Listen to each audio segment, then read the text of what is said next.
Hey everyone, it's Pierre with Overview Property Inspection. We are doing an infill here in the heart of the city, and we are doing a sewer scope for the client.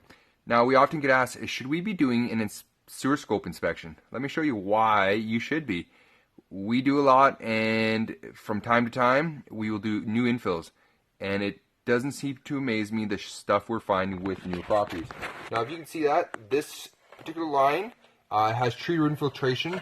Now, this is the house that doesn't even have its occupancy sticker on it yet, okay? And you will notice there is some fractures and cracks at the bottom of the line. So what happens is the contractor will tie into the old storm connection and without scoping it. Now, here you are buying this, $800,000 house, and you've got an old drain. Do you need a sewer scope? Absolutely. So if you want a home service provider that can do that for you, reach out to us at Overview Property Inspection, and we'll see you on the next inspection.